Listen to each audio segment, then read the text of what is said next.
My name is May. I am a first-year medical student at Stanford right now, and I was invited here to talk about my experiences in college and also med school, but also a little bit more about the application process for both to help you out and help you out with any questions that you guys might have. So looking around, I see mostly parents and some kids. So I guess this is mainly for the parents. So how many of you are here for your kids who are younger than high school? Can you raise your hand? Younger than high school? Okay. How about freshmen in high school? Okay. Sophomore? Okay. Junior? Alright. And anyone seniors or older? No? Okay. We don't need a senior. That's true. Okay. So, and then how many of you are like, or you or your kids, or you are interested in getting your kids into medical school eventually? Or okay, some proud parents waving their hands there. Okay, great. So I'm hopefully going to give you a background. So I graduated from high school like 5 years ago now, so it's a little bit different now, and it's a little bit long ago for me. But I do think that there's a lot of overlap with my med school applications as well. So with that, we'll get started.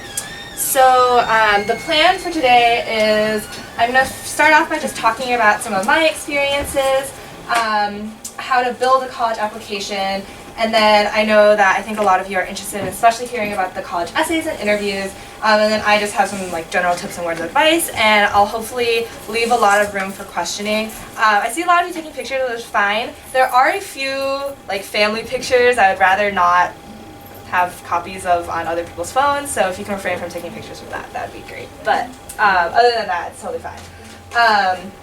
So yeah, and also feel free to interrupt me with questions at any point, and then we'll also have questions at the end. So starting off with experiences in high school.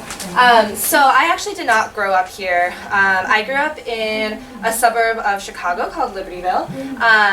So I guess the caveats for what I'm going to be saying today. So obviously I applied over 5 years ago, and I do think that the college application process has gotten more competitive since then. And also I do know that the Bay Area is a very competitive area to apply for colleges.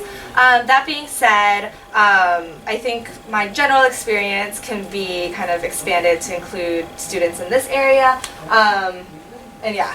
So those are just some of the caveats. So and also like what I did obviously is not the like given formula for what anyone should do. This has just happened to be what worked for me. Okay, so I'm going to start off with just the classes I took in high school. So again, my high school obviously does things differently than what might happen here. But so band was a class for us. So I did that freshman and sophomore years, and I started taking my AP sophomore year with AP Chemistry and European History, and then you see my APs got more and more, the list got longer as the years went on. I don't know, do you guys have any specific questions about this? Did you really handle that senior class? Yeah, so when I typed it out, it felt a little ridiculous. It really wasn't that bad. So something I will say about APs is that because it's on a 5-point scale, it actually gives you a lot of leeway in terms of you can get a decent number of questions wrong and still be okay. Alright, go ahead. So yeah, also as I just learned that, or recently learned that AP Physics has changed a lot since when I took it, so that's one major change. But yeah, I don't know what else there is to say. AP Psychology and AP Gov were each only a semester class, and they were pretty simple. To be honest, I didn't really need to take this many AP classes because they didn't really count for anything once I got to college, since I didn't choose to use them as to get me out of requirements. The only thing that got me out of requirement was actually AP Spanish. If I had gone to another school, I might have taken advantage of it. So yeah, that's an overview of what my You don't course is. have AP Physics A, or you jump So, into physics so as I was saying, the physics exam has changed since I took it. It changed within the past couple of years. So now I believe it's like physics 1 and A1 and 2, and then physics C was also physics C was always split into 2. So yeah, this was before that change. So back then it was physics B, and then there were 2 physics C exams. I took. Yeah. What's your college major? My college major was chemical and physical biology, which is basically just biology. Yeah. But I'll go into that a little bit more too. Any other questions? Yes. So your senior year, you take all APs. Do you think you need enough time for your application? That's a good question. So definitely like fitting in application writing time was hard. I think it helped that I applied early to a couple schools. Actually, my application process was a little rough because I really didn't know what I was doing. So it's a good thing that you guys are here and having a better idea maybe. But I didn't really know what I was doing when I was applying for college, and I think a few of my earlier applications weren't as strong. But I did start thinking about writing essays and stuff over the summer. And then I ended up procrastinating a little bit, and then over winter break, I had a chunk of time where I just cranked out a few others. Because I think, if I remember correctly, applications are due towards the very end of the year, so that does actually leave enough time to be able to do like after finals sometimes. Yes, no question. Did you take the regular chemistry before AP chemistry? That's a good question. So I kind of so me and a group of other students actually at our school ended up taking honors chemistry over the summer before sophomore year. So freshman year I took honors biology, and then there was like a few students in the previous year had done this too, and where we took honors chemistry through a local summer program, and then that counted to be able to take AP chemistry. So I think that's something that you have to kind of negotiate with the school, and it kind of depends on your teachers. How many period occupied the AP chemistry in your school? Yeah, so again, I'm not sure how other schools did it, but for our school, AP Sciences took a period and a half because it had to include lab. So for us, that meant taking away either half a period of lunch, so I only got 25 minutes of lunch, and then, or you could either come in 20 minutes earlier before class, which is why I had to drop band. Also, I wasn't that great at band, so it was fine. But I dropped band junior year to be able to take 2 AP Sciences because I didn't have room in my schedule. What instruments did you play in the band? I played flute. Flute. Yeah. Was not very good. That's okay. Okay, any other questions about classes? Did you do any sport? I actually did not. I am not particularly athletic, so I never really did any sports. Isn't it exactly the college you're I mean, I think this is one of those things where like it might help you if you do, and if it's something that you want to do, you definitely should. But for me, I was just never really interested in sports, wasn't really good at them, so I didn't bother spending my time on that. Yeah. Yes. Is that very hard to take 7 AP in the same year? Yeah, I was just talking about that. Honestly, I mean, it was definitely a lot of work, but it wasn't unmanageable, I think. Again, I think it also depends on the school. And like, I think actually for your kids, talking to students who are older than them and have been through it is really, really important. I think the way my friend put it was, so there are people who know the classes in the school, and then there are people who know your kid, and very rarely do those two things overlap. In that, you know, like someone might know the class really well and know how to manage the classes, but might not know how well your child can handle it. And then vice versa, you might know your child really, really well, but you might not know how difficult the class load would be. And so it's kind of trying to like bring those two things together and figuring out what is best. What's the grade you got this last year? I got A's, and then APs I got 5s. You took them all. Even I did take them all, even though they didn't count for anything at that point. Yeah. Did most of your friends take all these classes, or are you the only one who's doing that? I think a lot of my friends took pretty similar classes, I would say. Yeah. there any particular reason you didn't take these APs earlier in the year in high school? Yeah, so I could have taken AP Computer Science earlier, but I actually never took honors Computer Science, so I actually took that, also studied it myself over the summer before that. And it was just because I had space in my schedule. Let's see, Physics C, I had to take it after Physics B, so calculus, I just followed the exact math that they told. I know a lot of people take calculus earlier. It wasn't really a trend in my school, so I didn't do that. So yeah, I don't know. I guess there are things that I could have done earlier, but it's also, if I remember, it was kind of hard to fit everything in my schedule because there were other classes I also had to take. So I had to take English, and junior year we didn't have an option to take AP English, so I didn't. So you don't take AP, don't take English in the sophomore. So I took English sophomore, all 4 years, but the first 3 years were all honors only, so it wasn't AP. And our school just didn't do it that way. So did you take the pre-cal in junior year, then BC in senior? Yes. Okay, we can go back to this later too. And then the standardized tests, I'm sure you guys have all seen the list. SAT and ACT are obviously important.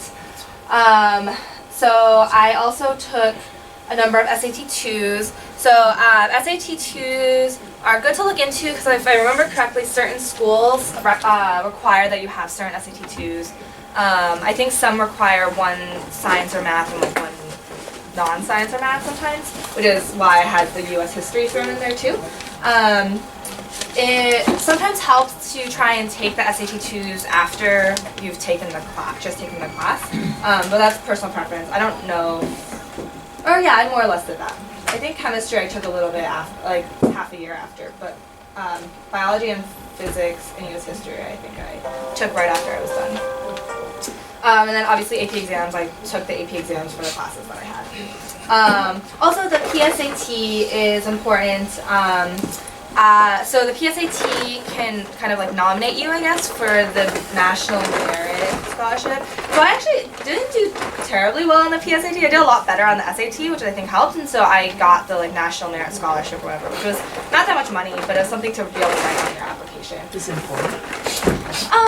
I honestly don't know if it's important or not, but it's something to write down, you know? Do you get perfect score in SAT and all these things? Yes. I got perfect SAT, perfect ACT. I got perfect SAT 2s except for biology, actually, kind of ironically. I wasn't a huge fan of animal and plant biology, so I think I got a 780 on that. Yeah. Okay. Alright, so then moving on, I'm going to go to my extracurriculars. So again, these were my extracurriculars, not necessarily for everyone. I guess my main two things were math team and science competitions. So I actually honestly, probably Bay Area again is more competitive, but I did pretty well for regionally my math team. So there are regional state competitions and obviously the national AMC and Amy as well. And so it is helpful to be able to write down on your applications just things that you have done. And if you say that you're interested in math, it's good to be able to show that, hey, I've actually done competitions and done reasonably well in them to demonstrate your interest. Also, science competitions I started sophomore year, and those are also, they're just some regional state competitions. There's also some, I don't know, it was basically just, we had science teachers in our school that were willing to support us going to certain competitions. And so there were the written ones, and also there was a quiz bowl. I don't remember exactly what it was, but it's again just something to be able to write down, demonstrate your interest in science. And then I was also pretty involved with physics, which I can talk about a little bit later. But physics actually didn't come around until I didn't start doing physics seriously until junior, and then definitely or pretty much senior year, a little bit junior year. And then Scholastic Bowl is just trivia, and I kind of joined that just for fun because I had friends in it senior year. And then I did a little bit of volunteer work. So as seniors, you could join the National Honor Society, which was basically just if you had a good enough GPA and you applied and you would get it, and you would do volunteer work through that. So I remember tutoring underclassmen through that, which I think I wrote, and probably other random community service things around.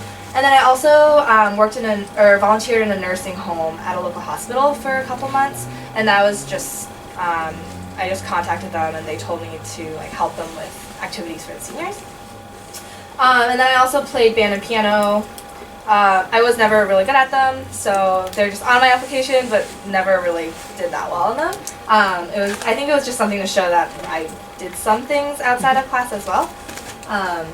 So yeah, any questions about that? Can you know what's the name of the state written competition? Yeah, so that was in Illinois, so it's very different here. I honestly don't remember what it was called, but it was state specific. Yeah, it was called the Illinois something. I honestly can't tell you. I'm sure they have something similar here, or if you just whoever the math teachers are in the high school that handle this, there probably is someone. So you are qualified, Amy? Also qualified at USA? No, I was not that good. I actually only qualified for AV my senior year. Yeah. So math I wasn't great at, By but that time, it has nothing to do with your college application. yeah, pretty much. Yeah, so it is helpful to have it done before college applications.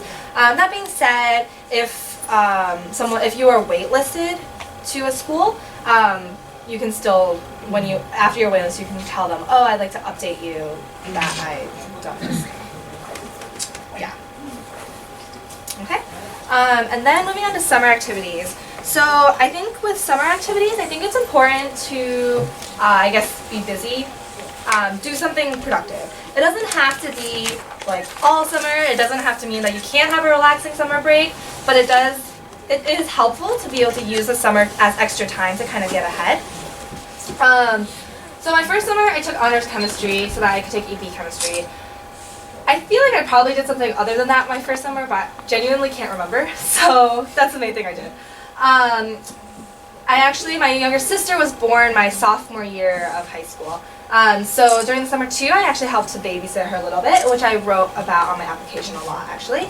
And I also went to this camp that honestly wasn't that prestigious or like that special, but it was something, I guess, again, to demonstrate that I had interest in medicine. So basically my parents paid for me to go to this like 10-day camp and with a bunch of other students and like doing random things vaguely related to medicine. So like, I was able to write that. Summer 3, so we locally had an American Cancer Society program that has now ended actually. But what they did was they interviewed and chose high school students to do research in local universities. So I got really lucky and got to do research through that. And then I also studied computer science by myself so that I could take AP Comp Sci my senior year. And yeah, so the takeaways from this, so again, like summer 3 I guess I was pretty busy, but summer 1 and 2, like I did have time for myself too, but I did make sure to also do something to kind of build my application and like build what I was able to do. Summer 4, which is technically more just end of senior year, so our physics teacher in my high school is actually really, really good, and we competed individually in the like physics written competition, and so I actually got selected to be on the US physics team. Again, didn't actually make it onto my application, but if I had been waitlisted somewhere I really wanted to go, that would have been a really good update to have. That was one of the 4 people you selected. There's 20 of us on the team. I was not selected for the competition, but I was on the US team, which was 20 people, so I got to go to the camp training. Picture of me with my younger sister, and then this was physics team, so there's 20 of us with the Albert Einstein thing. She looks a lot better now. Okay, so that's that. Again, we can come back to things if there's something you want to talk about more later. Okay, so I'm going to talk more in detail about exactly what my application looked like and just like advice I have later in the presentation. But for now, I'm going to breeze through my college application or my college experience as motivation potentially, especially for younger kids. So here are some pictures. So actually, except for this picture, these are all pictures taken by me or my friends actually, which is pretty cool. Most of them from graduation. So Harvard is a great place. It's a great institution. One of the best things is that there really are a lot of great people that are attracted to the institution, both in terms of professors but also students. And so yes, it is like pretty much a brand name, but the brand name attracts a lot of really great people, and that's important. So I have my family here at graduation. I have two of my roommates and I throwing our hats up in the classic picture. And then I also have a picture of my dining room in my house, which is kind of random. But the reason why I put it there is because I think something that I really, really appreciated about Harvard was that it really helped me actually get into a medical school, I think. There was a lot of support for me, and particularly because, so what happens is as upperclassmen you're divided into 12 houses, and the houses are actually the ones that have the advising support for people, or especially for the medical school application, because it is pretty intensive. And so I had mentors who lived with me in the house, and I could run into them in the dining hall and tell them, oh, like I got an interview at this place, and they were like, oh, that's great, let's sit down and talk about it, and without me having to ask about it, and that was really amazing. Also, dining hall was great because I got to meet a lot of really amazing people who are my classmates. So yeah, let's see what else. Also, Harvard is a brand name, so that does help later on as well, whatever you go into. That being said, I do want to emphasize during this that just because I went to Harvard doesn't mean I think that like Harvard is the only good school, and that is definitely not a good mindset to have. There are a lot of good schools, and really it is also what you make out of it. So Harvard could just be like normal class, like you could just not make much out of it. It really comes down to taking advantage of the opportunities you have. And so Harvard and other good schools are great because they often can kind of just like hand you the opportunities, and maybe some other schools you might have to fight for those opportunities a little bit more, but people can like do very well coming out of other colleges as well. So I was telling some people earlier, so right now my Stanford class is of 90 people. And so of those 90, actually a third of us are from Stanford and Harvard. So there's 16 from Stanford undergrad, 14 from Harvard undergrad, which is kind of ridiculous. But then you think there's 2/3 that are also from a wide variety of other schools. So I guess there's also like MIT, but there's also Berkeley, there's University of Washington, there's Arizona, Dartmouth, Brown. Like there's a like wide range of good schools, and also some like state schools. Oh, Davis and Berkeley obviously as well.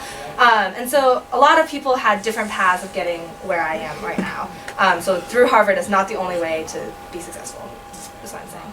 It does help, and it is nice, but that's that. Okay, so I'm gonna. Question. Oh yes. And so I'm curious about the education quality. Basically, in general, in Harvard, when you take classes, do you like your teachers? Are the materials well complete and so on? Just curious. Yeah, that's a good question. It definitely varies. There are definitely some classes that aren't taught as well. I would say generally my educational experience was pretty good.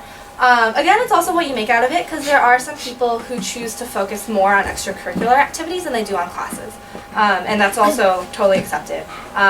So there are people who take a lighter class load and choose to instead do more volunteer work and organizing things around the community and stuff like that. But generally, I had a pretty good experience. I actually have a list of my classes, which might be a little overwhelming, but I can go through a few of like the details. Yeah. Do you have the experience, you don't get any class, you cannot enroll, in Harvard, when you were in Harvard? Like enrolling in class? Yeah, because there are so many people who want to get in. Yeah. But how did you deal with? So actually Harvard is, I I think actually pretty unique in that generally there's not an issue with getting into classes, and if there is an issue, they lottery it. So it's not like a mad rush as soon as it opens, which I understand some other schools, like Stanford is, I think, as well as like some other state schools. So there actually wasn't too much of an issue. Generally, they would accommodate you, and then for classes that they knew were popular, so for example, there was an education class taught by this really great professor that was super popular. And there's another class like that where they like read Harry Potter, so everyone wanted to take it. So they would just lottery it randomly, and then you got like a little bit of preference if you were older, if you were studying that specific subject. But they're never the classes you have to take. Does that make sense? So like the introductory classes, generally people don't have any issue studying. So, yeah. Yes. So in Harvard, so students like your classmates, those students majored in biology related major. So how many students, like percentage, choose the career want to pursue a medical school, and how many get in? That's a good question. Is there a rough number? I don't know about what percentage of the biology students do go into medical school. I remember I saw the like stats from like 5 years ago, and I think there were around 200 people total that applied in 1 year, and that was around 100 applying straight out, so they were college seniors applying like me. And then there were also like around the same amount that had taken 1 or 2 or a few more years off and were applying that cycle. As for how many get in, I think our statistic is not quite 100%, but it is like 98% or something like that. It's very, very high. Yeah. Okay, so I'm going to go really quickly through my experience at Harvard and just like a few more details. So this was the slide I very quickly put together. So for Harvard graduation, I had to fulfill my general education requirements, which I think they're changing the system. But basically, it was like I had to touch on multiple different subject matters. And so I mentioned earlier my concentration was chemical and physical biology. And so that mainly included, so I had introductory biology stuff, then also organic chemistry, physics, chemistry. And then I also had to take a certain number of upper level electives. For medical school, so what was nice about my majors, that it actually correlated pretty well with my requirements for medical school, as you can see. And then for medical school, the requirements are slightly shifting. Some require calculus, English. I think more and more schools are requiring biochemistry, and then some also require social sciences. Yeah, which I don't think I even fulfilled that requirement for some schools. But. Okay, so this is my course schedule. It looks a little overwhelming, but it's basically just, I took the like normal number of classes to put this in perspective, which is 4 classes per semester. So you'll see, I don't want to go through this in depth, but I do want to touch on someone's question about good classes versus not so great classes. So first and second year, I took a lot of more basic introductory classes, and then junior and senior year, I got to take more electives. And the nice thing about biology electives is they actually tend to get kind of easier as you go up.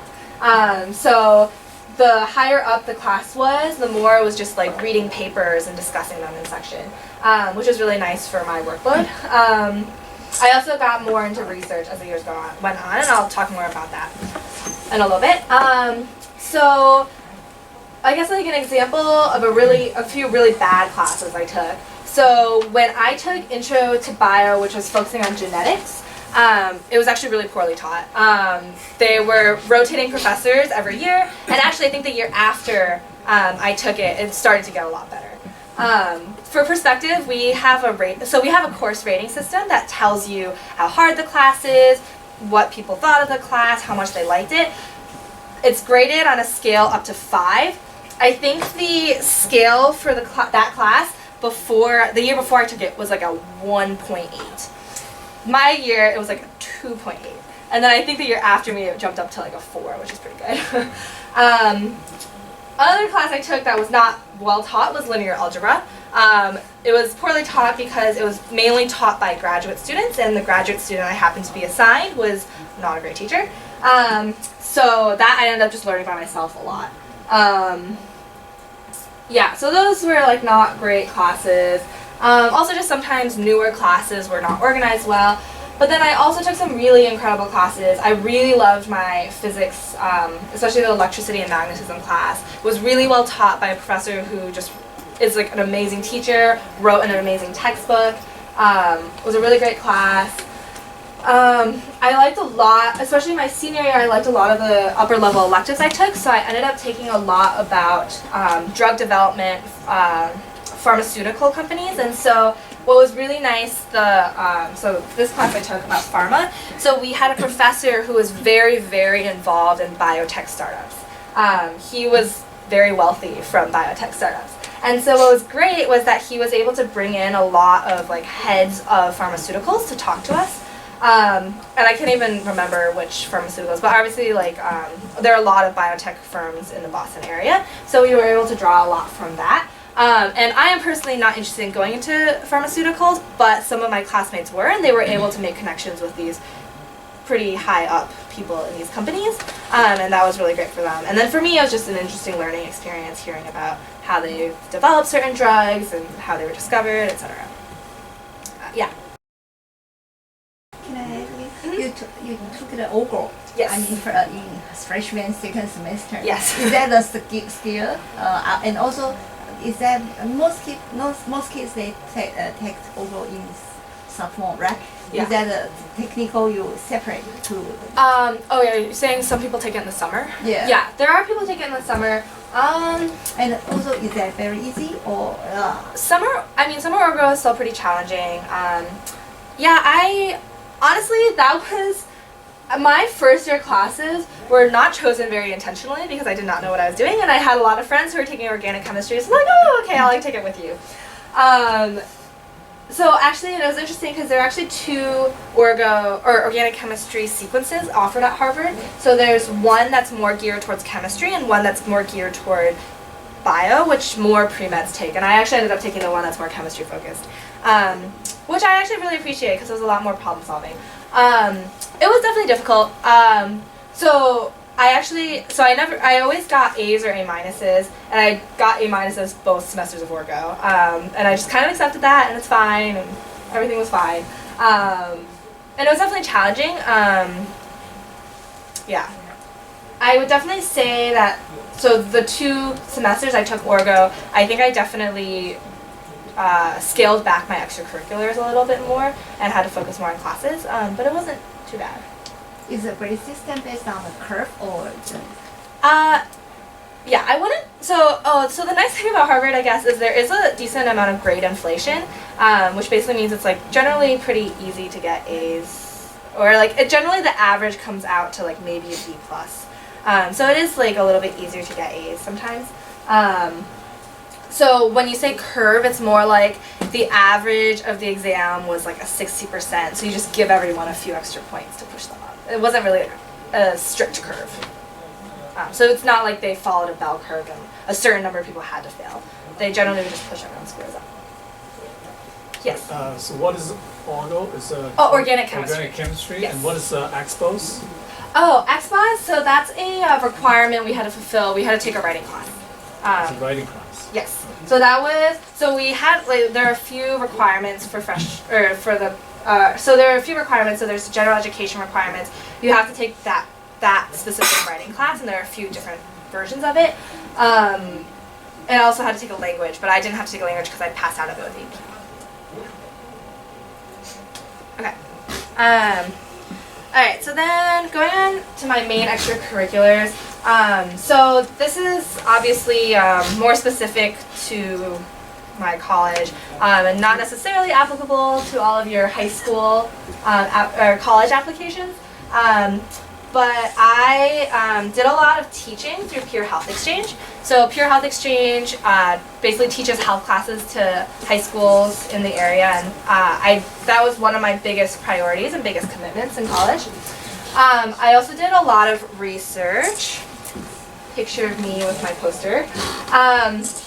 So I joined a research lab the end of my second semester of my freshman year.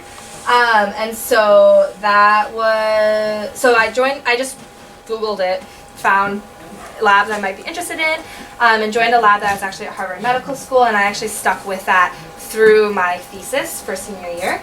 And so that was really valuable because I got to be very involved in the lab, and I'll talk a little bit more about that in a little bit. And so that I guess I was pretty boring. I didn't do anything that special over the summers. All 3 summers I stayed on campus and did research with a little bit of stuff on the side. But it was really valuable, and I got a lot of experience. And I think that was something that med schools actually really like. So yeah.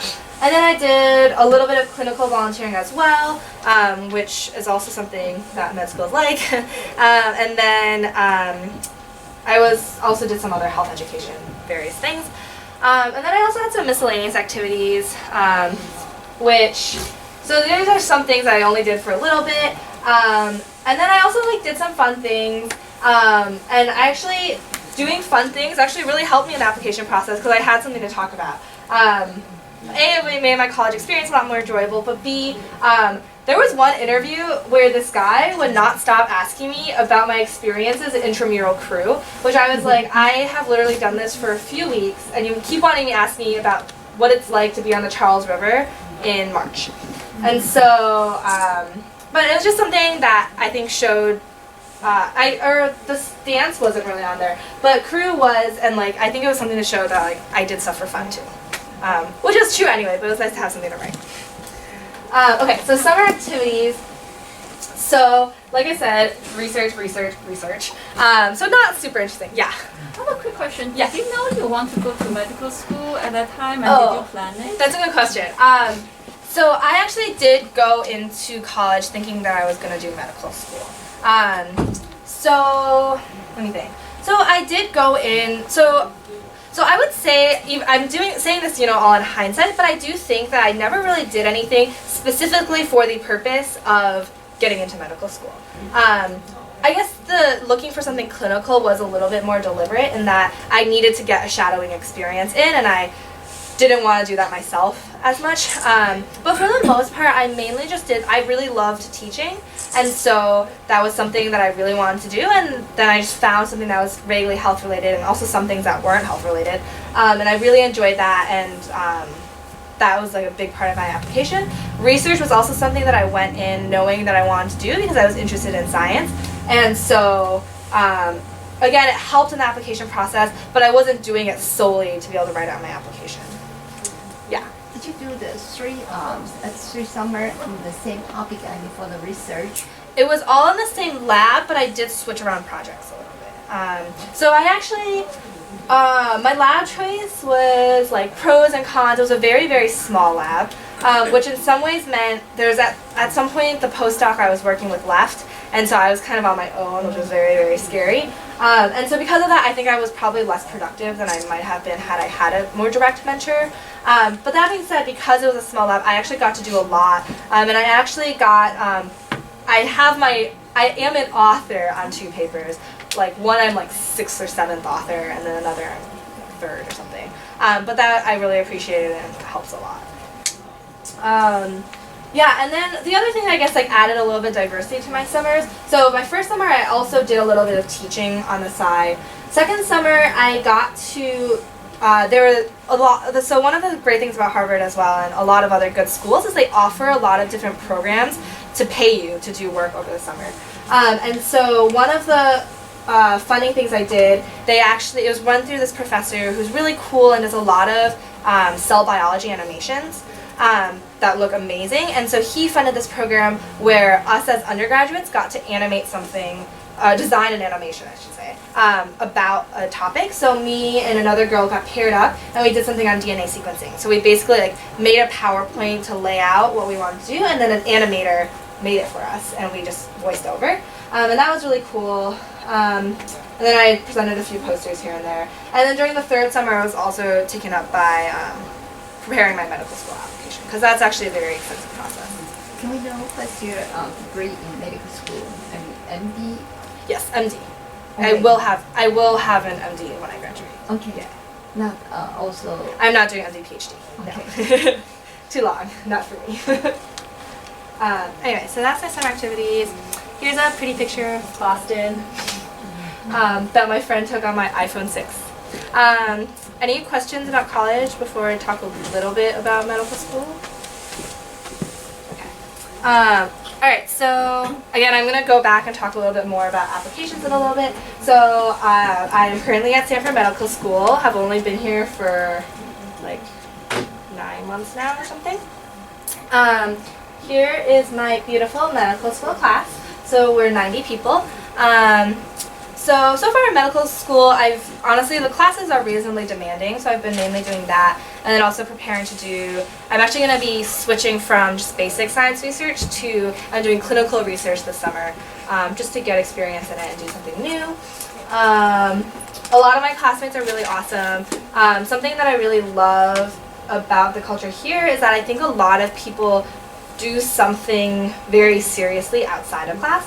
So we have a lot of athletes in our class, actually. So one of my friends, she's running the Boston Marathon in a week, I think, or soon. Let's see, we have like another track runner. We also have a lot of artists in our class, a lot of musicians, and it's just very cool to be in a very diverse class. And I also want to emphasize to all you parents that it's really important to sort of, if your kids have interest in anything, to like kind of foster them. Well, even if it's not academic, it's fine, and it's something that's important. Yeah. Oh, and then the reason I won't show this, but there's a YouTube video, a few YouTube videos actually, that some of my classmates made, where they made a parody of a song to kind of advertise Stanford Medical School, and there's also one they made for the newly admitted students, and it's really, really high quality and incredible. And that's just like something that they do for fun outside of class. Also, another picture by a medical student. I don't think he's in our class, and also it's not coming out super well, but this was for the like lunar eclipse, I think. And he took like a really beautiful picture of Stanford. I just want to highlight that a lot of my classmates have really diverse interests and are here now. So, okay. So that was briefly what that was. I figured that this is kind of down the road for y'all, so don't need to hear too much about my med school experience. Okay, but what you are here for is talking about the applications. So I'm going to focus on that more, and then we can also go back to other things if you guys are interested. Okay, so I'm going to start off with kind of the framework that I use to think about how to build an application. So actually, I said this earlier, but I felt like when I was applying to college, I didn't really know what I was doing, and somehow fumbled my way through it and got my way to Harvard. But I think through going through a second application process, an arguably more competitive application process, I've like learned a lot more about what the application should look like. And so the first thing I wrote is, what is your story? So for medical school, this more meant, what was your path deciding medicine? But in college, that can be a lot more broad. So it's more like, what are your life experiences that got you interested in whatever you're interested in? And how is our college going to help you achieve that? So that can be anything. Like, obviously I am more science-based, but someone could be more humanities-based, social sciences, art, whatever. And it's really about, telling your story, why you're interested in what you're interested in, and why college is the choice for you to like be able to expand on those interests. Okay, so that leads us in the second question. So what are your interests and how have you demonstrated those interests? So like I said earlier, like I never did anything that I didn't really want to do. Like I eventually quit band and piano because I just was not super interested in music. And so I think it's really important to figure out what your interests are, and then not to just like kind of sit on that. It's like, oh, I think I'm interested in science, and just like do nothing. It's important to be able to do things that you can write down, and like obviously they should be things that you want to do, but having things to show that I can prove that I'm interested in X because I've done A, B, and C. I think that's really important. And then also, you do want to do well. So I do think that academics are extremely important, and I did well in my academics, and that was always a priority for me. And also, so if you do music, you should go to competitions and show that you're good at it. Or if you want to do art, enter competitions also, or math and science as well. And just show that you have proficiency in that, because colleges want to see that. Any questions about that? Okay, so I also want to talk a little bit more about Also, this is not an all-inclusive list. I realize I like have pretty much completely left out art. I guess music counts. So like I said, finding activities to demonstrate your interests. And then something that, full disclosure, like I've never been on a college admissions committee, so I can only tell you what I know from my classmates. But I think it is useful to have both breadth and depth of interest. So what that means is I think that it is, so even though I was mostly math and science and I mainly focused on that, I did have a few other things I was doing outside of that. And I think that is really useful because it shows that you're not kind of single-minded and only do one thing. That being said, I know some people who, if they're really, really, really good at that one thing, I think it might be okay. But I think for most people it's good to kind of have a few diverse interests and then really, really focus on one or maybe two.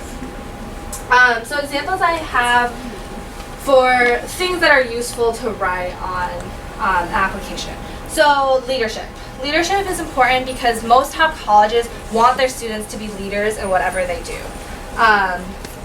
I would actually say my college application was relatively weak in leadership, but I found ways to kind of twist what I had done into leadership. I was actually very involved in that team, but my classmate ended up beating me for president, and I was very devastated. But I did still like get to be, I think, like captain of some like science competition or whatever that meant, and being able to write that helps. I did a lot of math and science competitions, but I know a lot of people who also do debate, Model UN, writing for any sort of publications. Also volunteer work is great.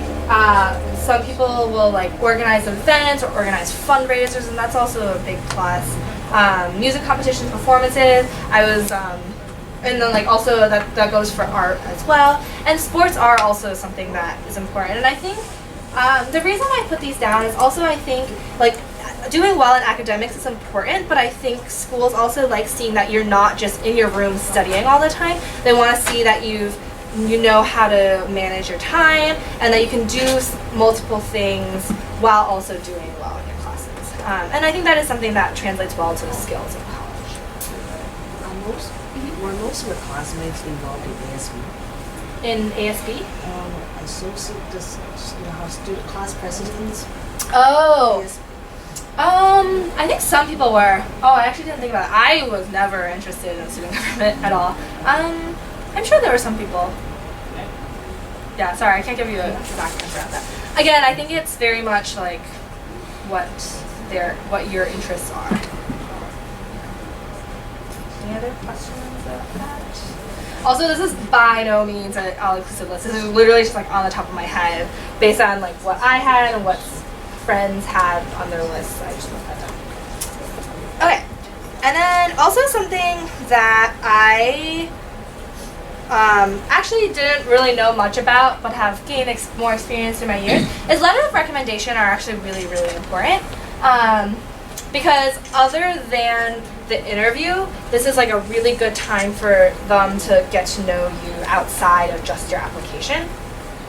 So I think generally for college applications, people use their teachers, but if you have like a research mentor or a guidance counselor at the school that you're also really close to, that can be fine.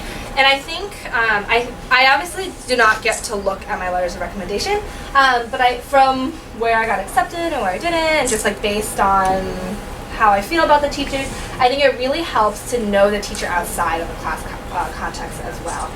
So I think it ended up being that I think my best letters of recommendation were from a teacher who taught me for 1 year in class, but also led math team for a year. So I knew him pretty well, and then also my chemistry teacher because he taught me and also ran most of the science competitions I took part in. And then I know people who if they did research, asked their research mentor. I wasn't particularly close to my research mentor, so I didn't choose to do that. Okay, the other thing is, I think this is like a pretty clear point, but like making a good impression on teachers is important. That doesn't necessarily mean you have to like give them gifts all the time or something, but just like showing that you're interested in the class material. Also, professionalism is important. It doesn't mean that you can't get a bad grade occasionally or something, but like dealing with that well, and just, yeah, making a good impression. And then also teachers talk, so they all talk to each other, so be careful. Again, older students are a really great resource because oftentimes they might know which teachers might give recommendations or anything like that. And so I think that is a huge resource for students. Oh, and then the last point I wanted to bring up was that some schools, I think, ask for specific subjects. So, like, they might specifically ask for science and a non-science. I think MIT is like doing that, or did that for me. So, yeah, that's it. Any questions about that? I hear this is something that, like, a lot of people don't. Okay. And then I am going to summarize what I think was important about my college applications and also med school applications. Okay, so my highlights. So I had I got straight A's in high school. My high school did GPA scaled by whether or not it was honors or AP. I don't even remember my GPA anymore, but that helped. I was a good student. Same with test scores. Test scores are important, show that I was a good student. And then after that, I think the, like, I guess 4 activities that I really counted were, so I did have a smattering of math and science competition awards, and I actually, so like US physics team didn't happen until after I got accepted. Actually, I think I got invited to be the team after the admit weekend of Harvard. But like I just had a few scattering and just showed that I was involved. Research, I think, was a huge plus. If someone is interested in science, it doesn't necessarily mean they have to do research, but research definitely shows a greater level of interest.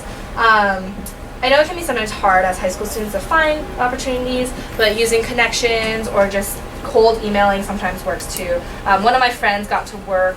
She's from Texas, but she got to work with a professor just by cold emailing him out of the blue, and she got to do research with him one summer. I also did have some volunteer work, a little bit of leadership, and then a big other thing was I took care of my baby sister a lot, and that was actually what I wrote my essay about.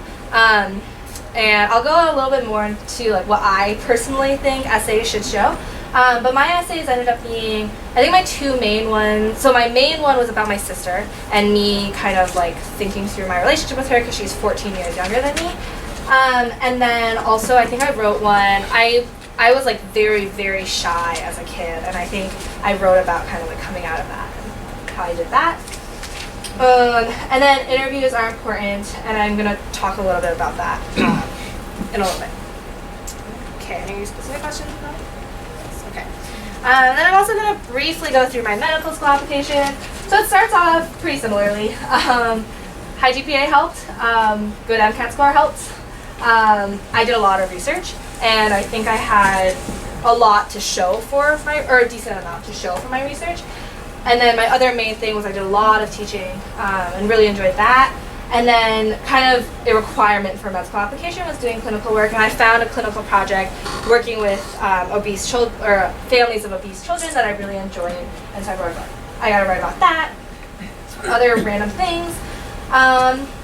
I would say actually my personal statement for medical school wasn't super strong. I just wrote it was basically just why I wanted to go to medical school, and there wasn't any, I didn't really have any specific compelling reason. I was just I like science, I like people, this is why I want to do medicine. And then there were a lot of other essays about challenges I faced and my life in general and all these different things. And then interviews for med school were a lot more targeted, and I won't go into that. Any questions about that? Would you mind to share your GPA and the MCAT score? Okay, my MCAT score was 41. And the MCAT has also changed. I took it the year before it's changed, so now it's twice as long, and I don't even know what goes on it anymore. But I got a 14 out of 15 for biology or biological sciences and physical sciences, and I got a 13 out of 15 for the verbal section. GPA, so I got all A's and A minuses. I think it ended up being around 3.9, maybe somewhere around there. I don't remember exactly. It was pretty high. Yeah. Oh, and actually, so Harvard and a lot of other schools, I think if you're in the top 10% of GPAs, you get PBK, which is Phi Beta Kappa, which I did get. Though that was also after applications. Which ones you took the MCAT and also which year? Oh, so I took the MCAT my junior year, which is when you should take it by in order to apply if you're going straight out, because the application actually starts at the end of your junior year. You have to start the application then. So I took it in January, and what I did was I actually just crammed it. So we had a month off for winter break plus a January break, and so I just studied really, really hard for that month, took it at the end, and then went back to school.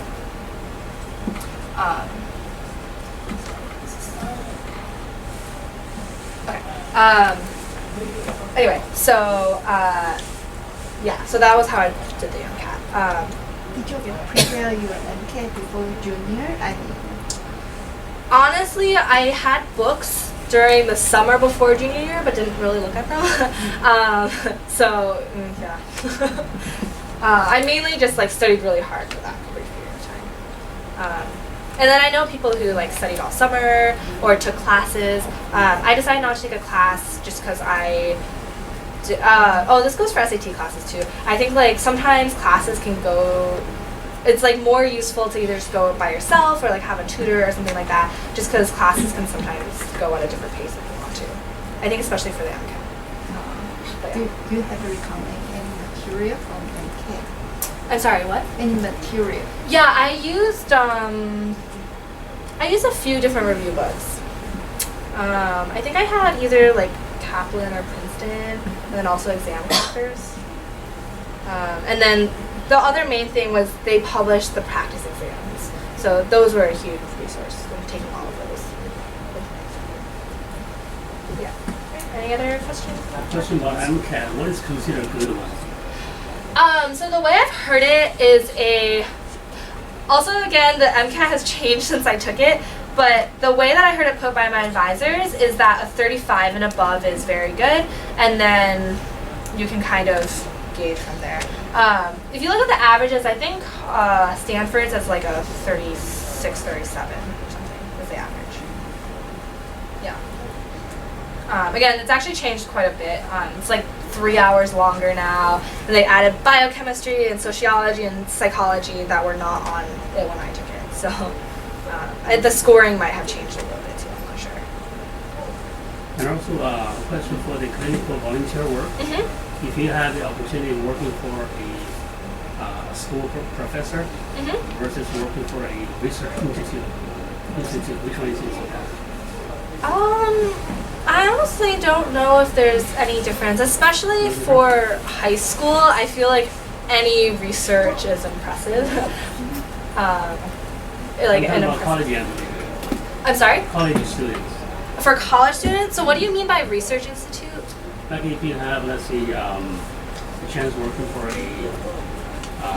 National Institute of Health. Right? Oh, yeah. Those are Working for both Stanford great. Professor. Those are both great. I don't see any problem with either. Yeah.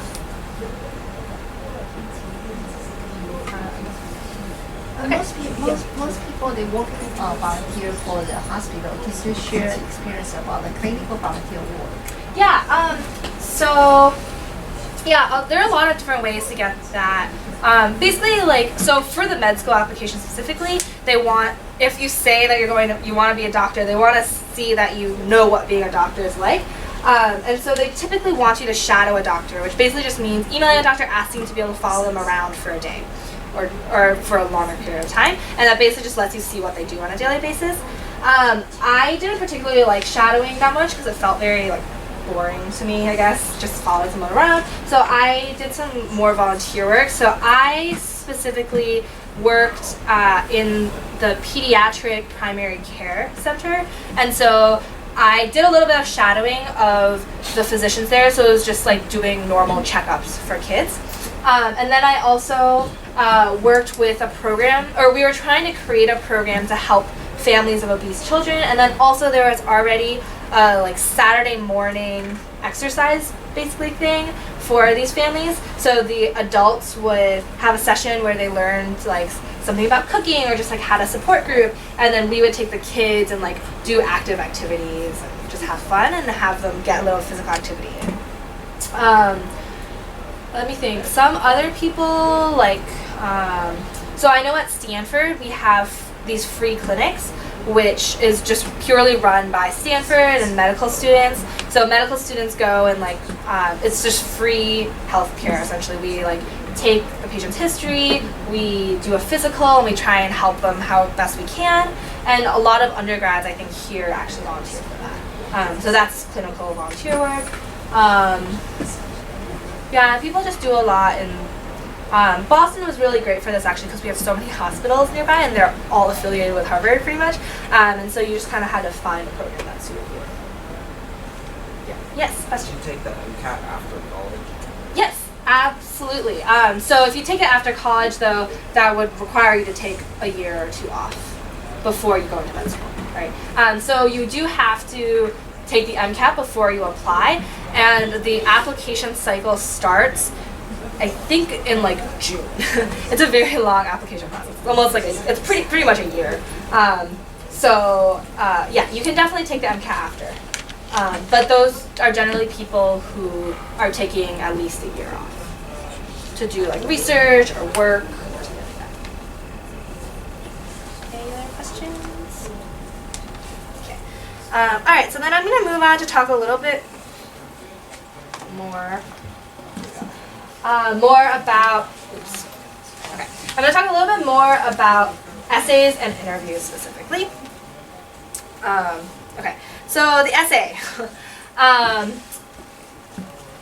So don't tell my dad that I said this, but I remember when I was applying, my dad was like, "Oh, the essay's not important. Like it's more important that you have good grades and tests." And I was like, whatever. The essay is really important.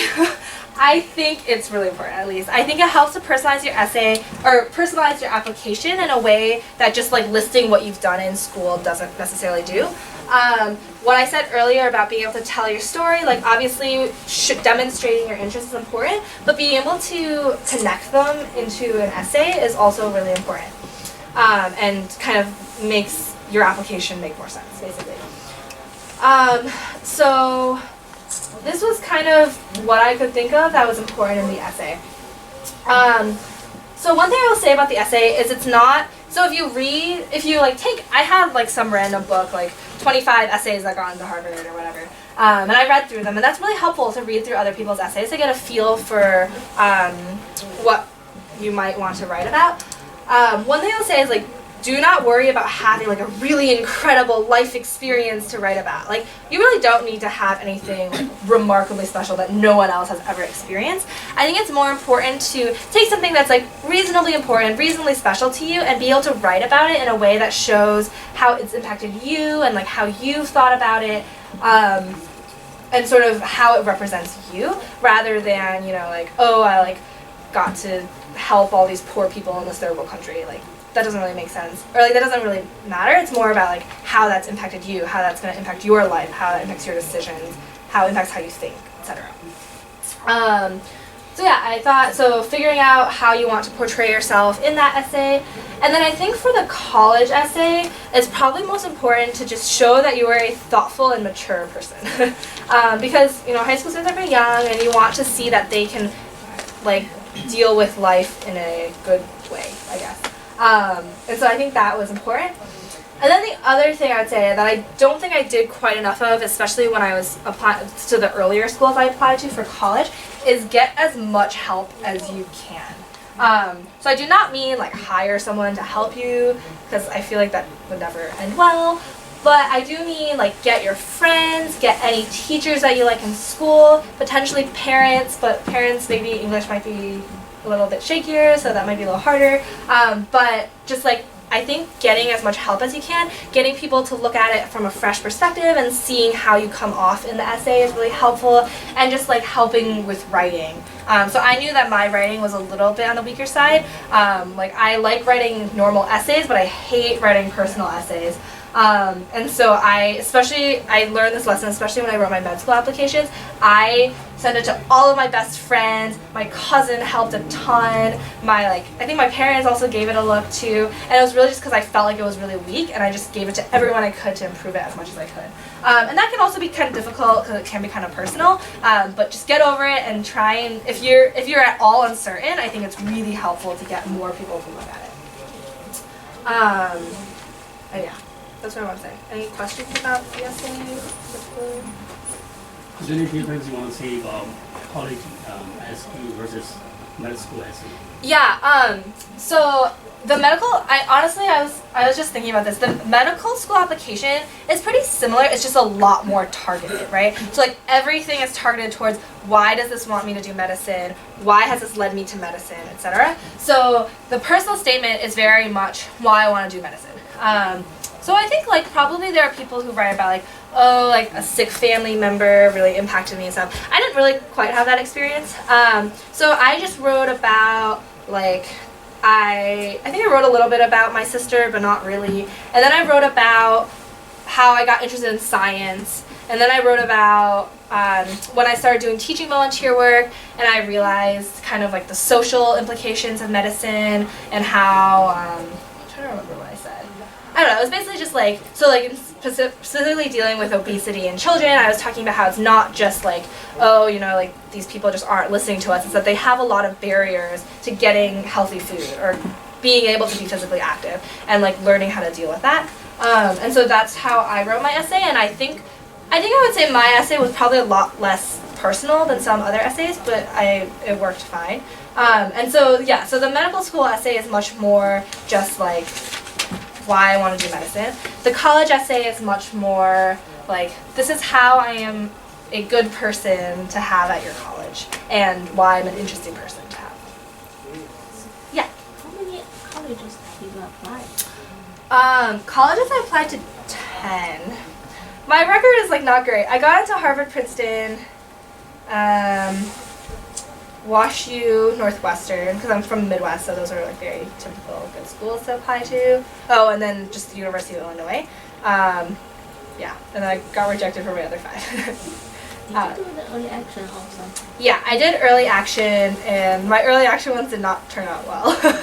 So I did early action at the time for UChicago and MIT, and I didn't get into either of those. I think part of it was the teacher I asked for recommendation for was an English teacher who I wasn't super close to, but I had to have an English teacher for MIT. So that I think didn't turn out well, and I think because they were my earlier iteration of essays, they weren't particularly good. And I think maybe that like helped me to improve my essays for the last batch of schools that I applied to. So you did not apply for Stanford? I got rejected from Stanford. Yeah.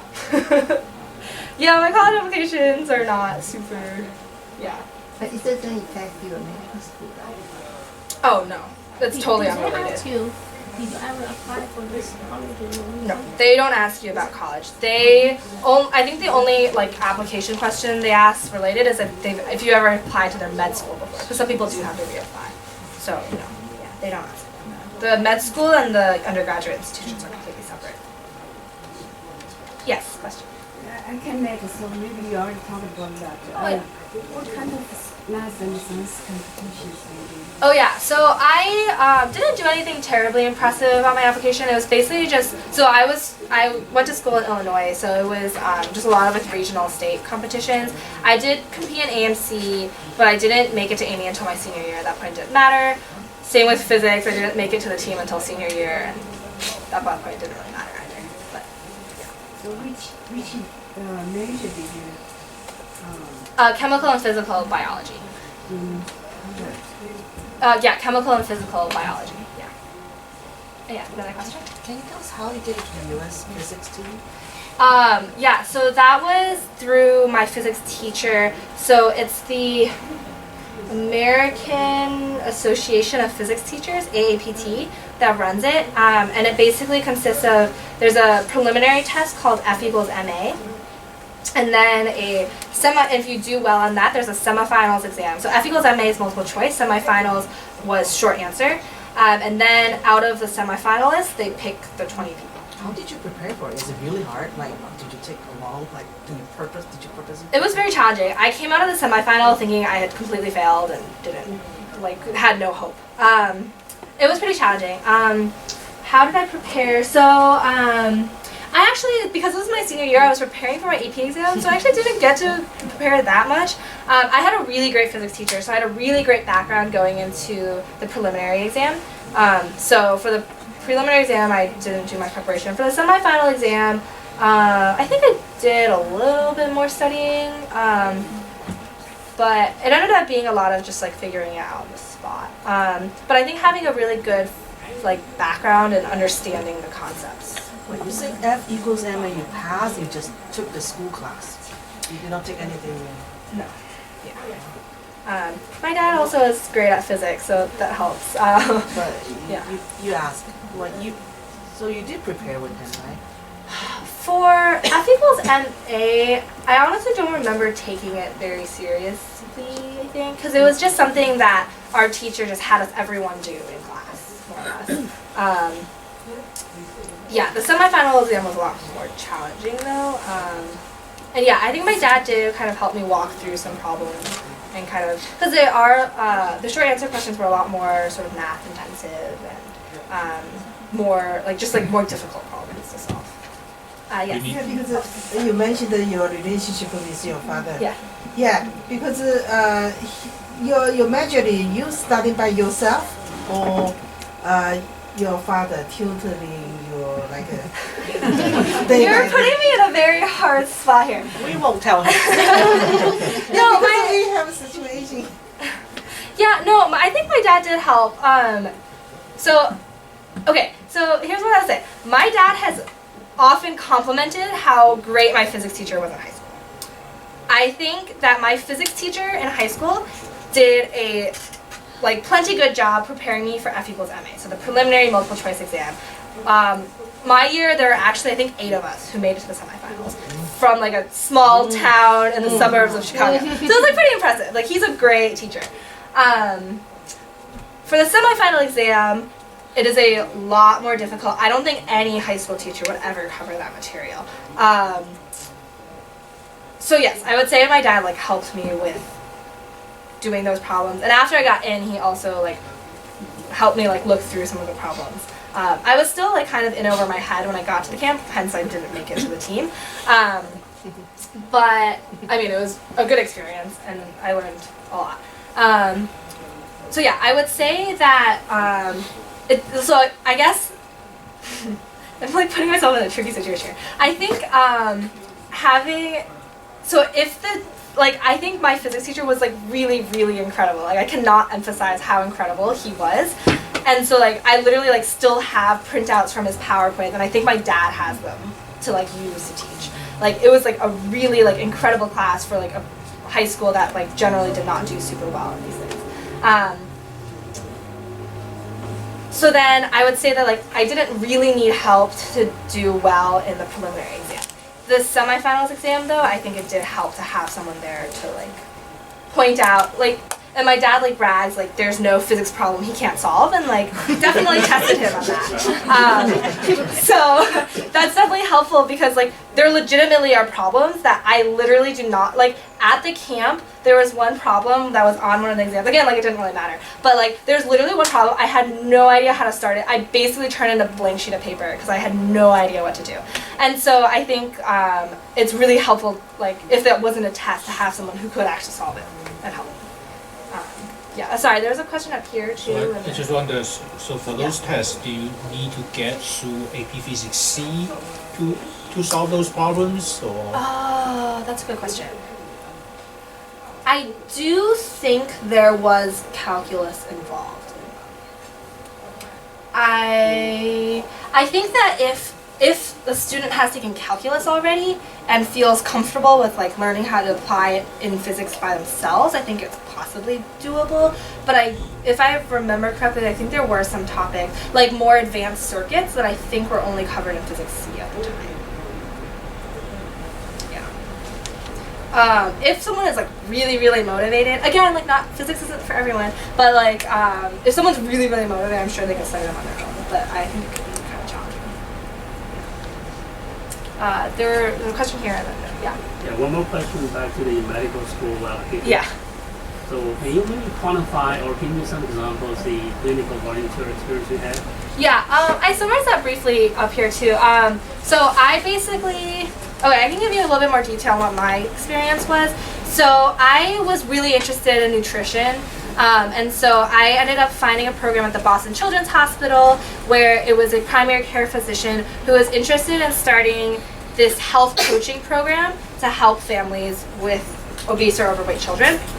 And so what that involved was me like getting to know the primary care center, so I shadowed a bit, talked to nurses, and then I also like went to this Saturday morning exercise group with the kids.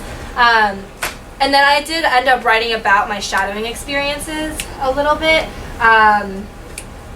So I think I don't remember if this was in my personal statement or a different essay, but I think I remember writing about like how I saw a like pediatrician who was seeing this kid who was just vomiting like kids do, and the parent was just like going through like, oh, I gave her like this and this, and then at this hour she did this, and like going through like a huge list. And I was like, I was feeling really impatient. I was like, oh my god, like this is gonna take forever. And then the pediatrician was just like very like calmly like, okay, and like that's great that you did that, and like I wrote about that as an experience. Like I said, there are definitely free clinics, I think, run by Harvard Medical School that some undergraduates were involved in. I know some people, I guess this isn't exactly clinical volunteering, but some people were super involved in, like especially Asian Americans were involved in hepatitis B outreach and like encouraging screening and organizing those kinds of events. I'm sure there are a lot of examples that are just not popping into my head right now, but there are a lot of things like that. And then a question here? Yeah. You said you were rejected by Stanford? For undergraduate, yes. But accepted by Harvard? Yes. With the same personal essay, pretty much the same? So Stanford actually I had a few extra essays. I actually remember I was pretty much not going to apply to Stanford until the night before, and then I decided that I was like, oh, like why not? I guess I'll like submit. And I actually very clearly remember Stanford asked a question that was like use 5 words to describe you. And so I like picked random words, or not random words, I picked words that I thought described me. And then my dad made fun of me for one of them, or for all of them, honestly. And so I changed all of them to like really generic things, and then submitted. And then the day after, he was like, "May, you shouldn't have changed them." I'm like, so the application I don't think was a very strong application. Like I very clearly remember I like submitted it literally the night before because I had decided against it, and then my parents were like, "You should just go ahead and submit." So that happened. I would, like I said, like I really didn't know what I was doing for my college application process, and so like my record is very scattered. Question back here first. I think the volunteer or work at hospitals in high school. So in high school, I did a brief stint in volunteering at a nursing home. So I was just like planning activities for seniors. And a question here first. Yeah. So did you find Harvard challenging or competitive? So that's a good question. I wouldn't say, it was definitely challenging. I wouldn't say it wasn't challenging in like a terrible way. It definitely really pushed you. And I was actually talking to some friends about this, about how I really appreciate Stanford, at least Stanford Medicine's culture, because I really did feel like at Harvard, I think I like eventually got away from this culture, but I do think there is a feeling that you are supposed to push yourself to the point that you're almost breaking. And I think like the way my friend put it was like, people are okay if you accidentally sleep through a meeting because they know that you are pushing yourself so hard. And I like, that culture is very questionable. I would say that people at Harvard, though, generally are pushing themselves more. Like, the academics can be difficult, but I think more people just, like, really overload on doing extracurricular work. So, like, I know a lot of people who put a ton of time into organizing these huge Model UN conferences for, like, hundreds of high school students or hundreds of college students. And that just took up so much of their time. And, like, they're doing well, obviously, now. And, like, a lot of people who, like, did a ton of research and spent most of their time in lab or, like, that kind of stuff. So people do really push themselves, which... good, because I guess it pushed me to work harder, and then bad in that, you know, sometimes it can be like a difficult environment, I think, to kind of like be able to relax. But I would say overall it's a pretty like happy environment. Like it's pretty fine. Yeah, and question here, yeah. So which year you took? You say you SAT and ACT you got perfect. Which year you took, and also how did you prepare? Oh, that's a good question. So for the ACT, so because I was Illinois, I think they made us take, like we had to take the ACT. But I think I took it, I'm trying to remember. I think I took it at the beginning of my junior year. And then the SAT, I actually took one SAT in October, which I didn't do, I did fine on it, but didn't do as well as I wanted to. And then I took it a second time in January? March? Like sometime. Junior year. Oh, probably it was January. I honestly can't really remember. It was sometime, it was like mid-junior year. So that the scores definitely came in time before I was applying. Yeah, so that was SAT. How I prepared, honestly the ACT isn't super hard, so I didn't particularly prepare for it. The SAT, my parents actually did buy like Kaplan, like online class thing. I didn't think it was super helpful for me. Also, the SAT has changed since I took it. When I took it, I still had an essay. It had a lot of focus on vocabulary, which I heard that it doesn't have as much focus on vocabulary now. But for me, I think it was a lot of just like making sure I did a lot of practice problems. And then critical reading was hard for me because I needed to memorize a lot of the vocabulary because my vocabulary wasn't very strong. And so that's what got me through that. For the most part. Yes. Sorry, we have two questions on this side of it. Yeah. So in Harvard, were you involved in some class activities? Yeah, so I mean the teaching programs I did were all on-campus clubs. What else I did? I didn't do that many like social clubs. Like we have like a Chinese Student Association, Asian American Association, and I didn't really do any of that. I would go to their events occasionally, I guess, but not really. And then I did some more like fun things, especially my senior year. But other than that, the main clubs I did were just volunteer organizations. Yeah, and yeah. Your national leadership conference for the medical thing. And yeah. Also your hospital volunteering. Did you include that in your med school application? No, I did not. For my med school applications, pretty much everything in high school got erased. Just because by the time you're applying to med school, you should have enough on your resume that high school doesn't really matter as much. I think I did still write about, not in my application itself, but some schools asked for a resume, and in my resume, I think I still mentioned research in high school, just because I had only done research in one lab in college, so it was like helpful to have a second source, I guess. And then I also did write about physics team on my resume, but not in my application. For the most part, basically anything that you do in college erases what you did in high school by the time you're at med school. Okay, question back there and then here. Yeah, talking about research applications, how important it is to the med school? So it definitely helps. They definitely don't expect it. So I think most of my friends are not published, or at least were not published when they applied. It so really. For those who get admitted, I would say most of them don't have any publications.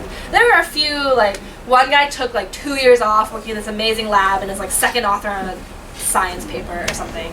But like, that's like the minority. I think, so I just got lucky in that I found a lab that was pretty small, first of all, and second of all, I had a PI who, was actually, he was an MD, PhD, but now is just doing research, and he like kind of knew what the medical application process was like because he was on the selection committee for Harvard's MD PhD program.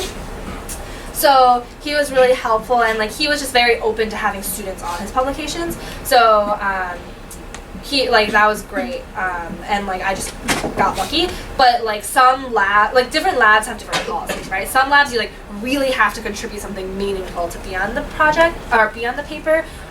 For one of the papers, I was only like 7th author or something, and I basically just prepared some of the samples. The second paper, I did the main sequencing experiments, so I was higher up, or like I did more for that. So you did that on a continuous basis, not just a summary. Yeah, I did most of my work over summers, but I did work during the school year as well. It's just like obviously reduced hours because of classes. Summer is pretty limited because you don't have much time to. Yeah, but at least you're working full time. Yeah, but the whole project is a teamwork. Yeah. Anyway, there's a question, or that was. Yeah. So you mentioned that Harvard have a tendency to push you to the point of nearly breaking. Yeah. But just in terms of the campuses, which one do you like more, Harvard or Stanford? Like the culture or the people? Yeah. Also, I want to say I had an enjoyable Harvard experience. I'm just saying, like, I think this is kind of my impression of or like some people's impression of certain groups. Yeah. There are definitely like ways to do Harvard that do not like have the same impression. But anyway, so the caveat is that I think Stanford medicine is very different from Stanford undergrad too, and like it's kind of hard to compare college to med school. I definitely sensed a culture shift in that Stanford does seem pretty happy overall, and I think that in our medical school in particular does a really, really good job of having people who do a lot of things outside of class. And so a great thing about medical school is it's pass-fail, so you can actually like do as little or as much of academics as you want. So there are people who like never go to class, like barely pass their classes, and do like more research or like I see it sends some disgust here, but it's okay. But like some people do that and choose to do that, and it's fine because they still pass their classes and it'll be okay. And then I think like, yeah, I definitely do feel like Stanford has a little bit more of a focus on just like general wellness. So like I never really worked out all through college. I would like try to start exercising a little bit and then stop after a few weeks. I got busy, but like I've actually been like reasonably consistent with working out at Stanford, even though like my class load is pretty heavy and like other things are going on. And I think it's just because like there are so many people who prioritize going to the gym, work, or like eating healthily, and that culture I really actually appreciate about here. Like medical school, is it easier than your college?